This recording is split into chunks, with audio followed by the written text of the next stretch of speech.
പാർക്കിലും ബീച്ചിലും അതേപോലെ ഉത്സവപ്പറമ്പിലൊക്കെ ഉണ്ടാവണ ഒരു അടിപൊളി ഐറ്റമാണ് കേട്ടോ ഉണ്ടാക്കുന്നത്. ഉപ്പിട്ട് കൊടുക്കുന്നുണ്ട്, മഞ്ഞൾപ്പൊടി ഇട്ട് കൊടുക്കുന്നുണ്ട് കേട്ടോ.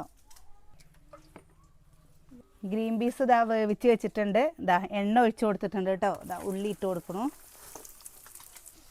ഇഞ്ചി വെളുത്തുള്ളി പച്ചമുളകും പാടെ ഇട്ട് കൊടുക്കണ്ടേ. മുളക് പൊടി ഇട്ട് കൊടുക്കുന്നുണ്ട്, മല്ലിപ്പൊടി, ചിക്കൻ മസാല കേട്ടോ. ഗരം മസാലയിലും കുഴപ്പമില്ല. കുരുമുളക് പൊടി കേട്ടോ, കുരുമുളക് പൊടിയാണ് കുറച്ച് കൂടുതൽ വേണ്ടത്. തക്കാളി ഇട്ട് കൊടുക്കുന്നുണ്ട്, വേവിച്ച് വെച്ച ഗ്രീൻ പീസും കൂടി ഇട്ട് കൊടുക്കും. ഉപ്പിട്ട് കൊടുത്തിട്ടുണ്ട്. ഇതാ നമ്മളെ മുട്ടല്ലേ, മുട്ട ഇങ്ങനെ ഒഴിച്ച് കൊടുക്കട്ടെ കേട്ടോ. നാരങ്ങയുടെ ഒരു നീരും കൂടി ഒഴിച്ച് കൊടുക്കുന്നുണ്ട് കേട്ടോ. എല്ലാവരും ഒന്ന് ഉണ്ടാക്കി വെക്കൂ, അടിപൊളിയാണ് കേട്ടോ.